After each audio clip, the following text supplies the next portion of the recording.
Ano kaya ang posibleng dahilan? Yung sa tingin natin totoong dahilan. Kasi ang sinabi ng Iglesia ni Cristo, doon sa kanilang statement, mga kabunyog, mga kababayan, ayon sa pahayag ng kanilang spokesperson, ang ano daw, hindi na nila itutuloy. Ayan, nakikita nyo dyan sa pagod na rin ang mga tao ayon kay Edwel Sabala o Sabala, INC spokesperson. Kumbaga, pagod na raw ang mga tao sa pangatlong araw. Yun yung paliwanag niya. Pero pag-usapan natin yan, mga kabunyog.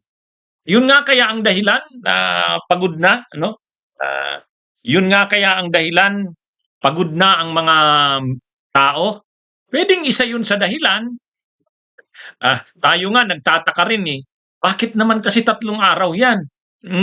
Kung maghahayag lang naman sila ng kanilang saloobin, i-express lang nila yung kanilang stand sa mga maiinit na issues ngayon. Kaya nga rally for transparency and for a better democracy.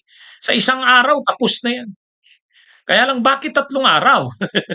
Bakit 3 araw? Kaya hindi mawala na ang iniisip ng ang karamihan nag-iisip, mayroong ibang plano ito. Mayroong ibang plano ito, mga kabunyog, mga kababayan. Bakit mo gagawing 3 days? Kung gumagawa lang ng gano'n na 3 days, ay yung may plano na katulad ng EDSA. O di ba? Yung sa EDSA, unang araw. Pagkatapos, inaasahan nila sa sunod na araw, madadagdagan ng tao. Tapos sa pangatlong araw, madadagdagan pa. O yun yung Yan yung plano. Bakit kailangang mag-3 araw? Pero, ang tanong ngayon, bakit biglang inatras? Bakit biglang inatras? Ginawa na lang na 2 days. Pagkatapos ng pangalawang araw, pinutol na. Sa totoo, paunti na rin kasi ang tao Paunti na rin ang tao. Nung unang araw, ang pinakamataas na estimate ng media, 650,000. Nung pangalawang araw, 150,000 na lang 150,000 na lang. So kukunti na lang. So parang sa tingin ng iglesia, mukhang hindi naman hindi ito yung pinaplano na magti 3 days na tuloy-tuloy. Kasi dapat yung unang araw, halimbawa 650, sunod na araw 1 million, sunod na araw dapat mag 1.5 million, 1.8 million. Ang nangyari hindi paliit ng paliit. Nung unang araw ay 650,000, nung sumunod na araw 250,000. O bakit mo pa itutuloy yung pangatlong araw? Parang wala mahihirapan. Gumagastos lang silang malaki.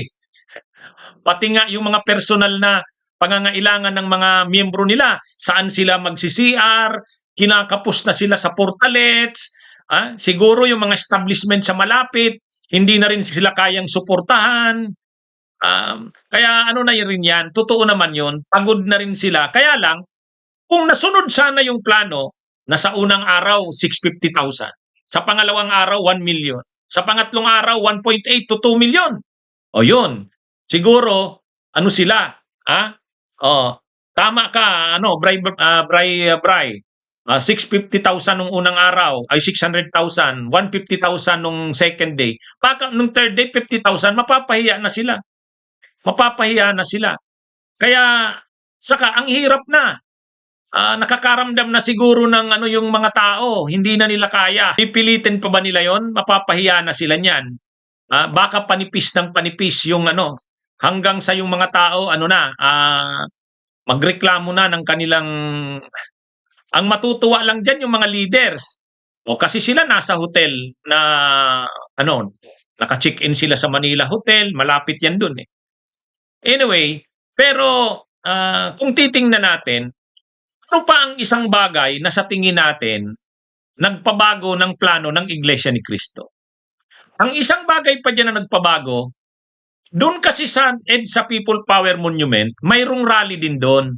Pero yung rally na yon, ng United People's Initiative. Ito yung mga pinangungunahan ng mga retiradong general at retiradong opisyal ng AFP. Pati yung grupo nila Jimmy Bundok, Trixie Cruz Angeles, nandun yung mga DDS. Nandun sila. Doon nag-rally yung mga DDS. Gusto sana nilang sumama doon sa Iglesia ni Cristo, pero hindi sila pinapasok kasi baka manggulo. Kaya ang ginawa nila, doon na lang talaga sa EDSA PPM. Pero ang plano rin ng EDSA PPM, ganun din. Sa unang araw, halimbawa, mga 300,000, sumunod na araw, 500,000, palaki ng palaki. Actually, ang plano nila, yung sa EDSA PPM at saka yung sa Luneta, pareho sa unang araw, hindi pa gaanong malaki. Sunod na araw, mas lalaki. Ang pinakamalaki na yung pangatlong araw. Yun yung plano. Kaya lang, hindi eh. Yung rally sa EDSA PPM nung unang araw, mga hapon 2,000 lang. Ang pinakamalaking bilang nila nung unang araw, November 16, 4,000. Walang nangyari. Yung inaasahan nila na dadami ang mga tao, wala. Kaya, sa bandang huli, yung Iglesia ni Cristo, parang wala, hindi na masusunod yung plano. Nag-withdraw na sila sa pangatlong araw. Nag-withdraw na. At isa pa sana, nagpipilit sana yung mga DDS na kahit sa ikatlong araw, maging pa rin, wag iatras. Lalo na nung naglabas na ng statement si Amy Marcos. So, pinipilit ng mga DDS na ituloy pa rin yung plano na yung inaasahan nila kasi ng tao, bubuhos ang tao. Tapos ang military magwi-withdraw ng military support. Yun ang inaasahan nila eh. Kapag dumami ang tao, padagdag ang tao, magwi-withdraw ng military support. Yun ang patutunguhan nila. Kaya lang, paano nga mangyayari yon? Yung Iglesia ni Cristo, pangalawang araw, mas bumaba pa ang bilang, nag-150,000. Tapos yung doon naman sa EDSA PPM, yung unang araw, pinakamalaki na nila, alas 7 ng gabi, 4,000. Nung sumunod na araw, nag-4,500. Pero, yun eh, ang layo doon sa tinatarget nila na 350,000 to 500,000. Kaya, ang inaasahan nila, kaya pa yan. Nagsalita si Amy doon sa Iglesia ni Cristo. Linabas na yung lahat ng nila kay BBM, lalo na yung pagiging addict daw ni PBBM. Ang iniisip nila, yun ang magti-trigger. Yun ang magti-trigger ng day 3 na dadagsa ang tao. Yun ang inaasahan nila. Magti-trigger yun, dadagsa ang tao. Kaya lang, ang Iglesia ni Cristo ayaw nang sumama doon. Malamang, ayaw na nilang sumama sa mga day 3 na ganyan. Wala na eh. Wala nang mangyayari dyan. Tapos yung speech ni Amy, parang nagki-create na siya ng senaryo na pwedeng magkagulo yan kung matutuloy yung day 3. Tapos wala namang bilang. Parang kapahamakan lang yan. Kaya ang nangyari, nag-release ng statement ngayong araw ang Iglesia ni Cristo. Mga kabunyog, mga kababayan. May statement ang Iglesia ni Cristo ngayong araw lang. Ito yung kopya ng statement. Yan. Kalalabas lang nila ng statement. Ang sinabi ng Iglesia ni Cristo, ito. Iglesia ni Cristo statement on the conclusion of the rally for transparency and a better democracy. Ang pinaka-importanting bahagi sa statement nila na yan ay ito. Ang pinaka-importanting bahagi ay ito. Sabi sa GMA News, Iglesia ni Cristo's statement on the conclusion of the rally against government corruption. Open quote. From the very start, we have stressed that we are against moves that are against the Constitution. Close quote. Brother Edwin Sabala, spokesperson. Yan. So, ibig sabihin, kung titingnan natin dyan, sa bandang huli, ayaw sumama ng INC doon sa day 3 na plano. Kung ano man yung pinaplano sa day 3, ayaw nilang sumama doon. Kumbaga, na yan, medyo magkakagulo yan kapag tapos wala naman silang bilang, ganun lang. Yung inaasahan doon sa EDSA PPM na malaki, wala naman. Yung 300,000, 500,000, wala naman. Kumbaga, mapapahamak sila. Yan yung mga kabunyog, mga kababayan. Ngayon, ang isang importanteng nangyari sa rally ng Iglesia ni Cristo, yung speech ni Amy Marcos. Yung speech ni Amy Marcos. Kasi, mga kabunyog, mga kababayan, ewan ko kung inaasahan ng Iglesia ni Cristo yon na ganun ang magiging speech ni Amy Marcos. Pero yung speech ni Amy Marcos, napakahaba. Mukhang mabigat yung niya eh. Speech ni Amy Marcos. Grabe, talagang lahat ang ang buong topic ni Amy Marcos tungkol sa kapatid niya eh. Tungkol dun sa issue ng pagiging adik. Kinumpirma niya doon sa speech niya na totoo nga, mula pa daw pagkabata, mula pa daw nung nakatira sila sa abroad, hanggang sa mag-asawa, hanggang ngayon, yun ang kumbaga yung matagal ng gustong mangyari, yung matagal ng gustong mangyari ng mga ng anti-administration, mga pro Duterte na aminin ni Amy Marcos yung mga akusasyon nga kay PBBM na ito, adik ito, yung bangag, kaya nga tinatawag nilang bangag. Sa pagkakataong ito, talagang yung buong speech ni Amy, 5 pages na speech niya, ang haba, tungkol lang doon sa issue na yon.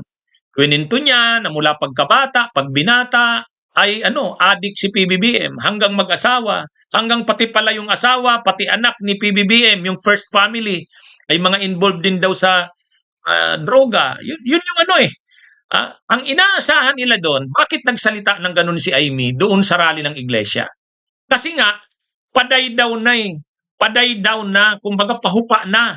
Yung inaasahan nila na yung second day ay dadami ang tao, wala, hindi nangyari. So, ang inaasahan nila siguro doon, plan B.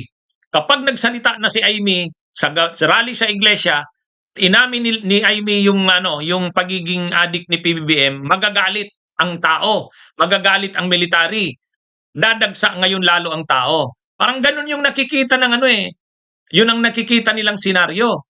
Kumbaga, ito na yung hinihintay natin. Kumbaga nadagdagan pa, may dati na silang trigger, yung kay Saldico, pero parang hindi sumapat yung kay Saldico. Mayroon na naman silang bagong pasabog, yung kay Amy na. Ang inaasahan nila, dahil dun sa mahabang mga sinabi ni Amy, inamin ni Amy, ay magdadagsaan ang tao sa day 3. So, yun yung yan yung inaasahan nila na mangyayari. Kaya, ang problema sa Iglesia ni Cristo, ayaw na rin nilang sumama dyan sa ganyan. Kumbaga yung speech ni Amy, posibleng mag-create ng ng mga kaguluhan. Siguro nga, iwan ko lang kung alam ng Iglesia ni Cristo na ganun ang mga sasabihin ni Amy. Baka sila Marcoleta, alam nila yon. At nang mangyari yon, ayaw malagay sa alanganin ng Iglesia ni Cristo. Posible kaya yung day 3, hindi na nila tinuloy. Kasi pag yung pangatlong araw, uminit yon, baka may masakta na sa mga Iglesia ni Cristo members. Kumbaga, yung inaasahan na yung speech ni Amy ay magti-trigger ng yung inaasahan nilang destabilisasyon. Ang problema sa part ng Iglesia ni Cristo, nakikita nila malalagay sila sa alanganin. Unang-una, doon nag-speech si Amy sa kanila. 'Di ba? Doon nag-speech si Amy sa kanila. Ang magiging issue diyan, bakit pinayagan? Kung nagkaroon ng kaguluhan ngayon, yung day 3, yung November 18, ang kaguluhan na yan ay pwedeng dulot ng speech ni Amy, at ang speech ni Amy ay nangyari doon sa rally ng Iglesia ni Cristo, ay malaki ang pananagutan ng Iglesia ni Cristo. Bakit pinayagan si Amy na ganon? So para hindi na maging kasangkapan ang Iglesia ni Cristo sa anumang kaguluhan na pwedeng makreate ng speech ni Amy, hindi na tinuloy yung day 3. Pwede yun. Pwede yun. Ako, nakikita ko, ganun yun eh. Alam ng, kasi nangyari na yan sa Iglesia ni Cristo noong 2001. Nangyari na yan sa Iglesia ni Cristo, yung EDSA 3. Nangyari na yan. Kasama rin ng Iglesia ni Cristo doon sa EDSA 3 na yun. Nagkagulo yun. Linusob yung Malacanang ng mga pro-Estrada forces. Nung mga unang araw, nandun pa yung Iglesia ni Cristo sa EDSA Shrine. Pero nung sumunod na araw, nang linusob na yung Malacanang, hindi na sumama yung Iglesia. So, pero siyempre, nadawit na yung Iglesia doon. Anumang kaguluhan na mangyari doon dahil kasama sila, madawit na sila. Mabuti sana kung magtatagumpay. Ay paano kung hindi? Kaya ang ano diyan mga kabunyog, mga kababayan, sa parte ng mga DDS, kung sino man ang mga nagplano nun, ang inaasahan nila sa pangatlong araw ay magkakaroon pa rin ng buhos ng tao. Posibleng ang military ay mag-aksyon na. Kumbaga, sa tingin nila, ang magiging trigger na doon, yung speech ni Aimee, yung mga ibinunyag ni Aimee doon sa rally ng INC. Ang problema, sa part ng INC, mananagot sila doon.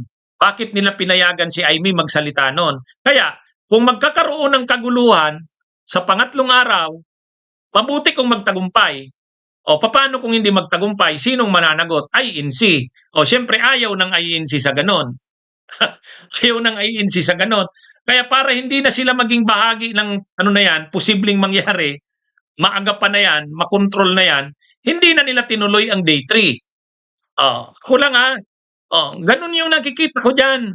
Ganun yung nakikita ko dyan. Kung yung unang araw sana, marami ang tao, yung ikalawang araw, napakarami pa ng tao, dumami pa, ganun din yung sa EDSA PPM, okay lang yan, mag-isip sila ng kung anuman para mapatalsik ang administrasyon. Pero sa ganung sitwasyon na day 2, walang tao, kumunti lalo, tapos yung sa EDSA PPM na sama daw doon ang Jesus is Lord, kasama ang Kingdom of Jesus Christ, pati PDP laban mga supporters, magrarally na daw doon. Wala naman eh. Kaya ang nangyari dito, ipipilit pa rin sana sigurong ituloy ang day 3 kung sino man ang may plano noon, yung mga destabilisasyon. Kaya lang, wala na eh. Sa tingin ng Iglesia ni Cristo, wala na yung yun. Mahirap lang mangyari yun. Ang kanila mismong bilang, lumiit na eh. 150,000 na lang. Paano sa day 3 kung 50,000 na lang? Tapos magkakaroon pa ng kaguluhan, ay malalagay sa alanganin ang Iglesia ni Cristo.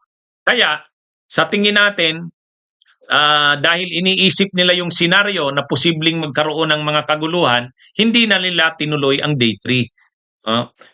Kaya kulang ito opinion ko sa mga nangyari na yan. Kaya yung nakita nyo naman yung statement ng Iglesia ni Cristo na nilabas ngayong araw lang, ito, Iglesia ni Cristo Edwin Sabala, INC spokesperson. Kumbaga, ang laman ng statement ng INC para sagutin yung tanong na sila ba ay nagplano ng destabilisasyon. Ang sinasabi ng INC, mula sa simula, ayaw nilang sumama sa destabilisasyon. Ay ngayon, yung speech ni Aimee, yung speech ni Aimee sa rally nila, posibleng mag-trigger sana yon ng inaasahan ng mga DDS, magti-trigger yon ng destabilisasyon. Kasi grabe yung inaasahan nila, yung sinabi ni Aimee. Talagang inamin na ni Aimee yung matagal na nilang issue kay PBBM na adik ito. Kaya lang hindi na pumayag ang ANC na magkaroon pa ng day 3. Kasi unang-una, kung magkagulo ang day 3 na yan, kanino sisisihin? Sa speech ni Aimee. Tapos saan nagsalita si Aimee? Sa rally ng INC. Yun, di pananagutan ng INC yan. Kaya ang ginawa na ng INC, hindi na tinuloy yung day 3. Ako, ganun yung nakikita ko dyan. Kayo, mga kabunyog, mga kababayan, ano sa tingin nyo? Anyway, ito kasing mga DDS, talagang gusto nilang magkaroon pa ng day 3. Sa kanila, ang day 3 yung yung pinaka-culmination. Talagang ang lundo, yung peak, ay yung pangatlong araw, yung 18. Doon na mangyayari yung bugso ng tao, bubuhos ng maraming tao. Yung sinasabi ni Mike Defensor, nung nag-guest sila sa Billionaire News Channel, sama si Romeo Pukis, tinanong ni Mike Defensor si retired General Pukis, paano kung ang mangyari, day 1 pa lang, hindi na umubra? Yung rally sa EDSA PPM, 2,000.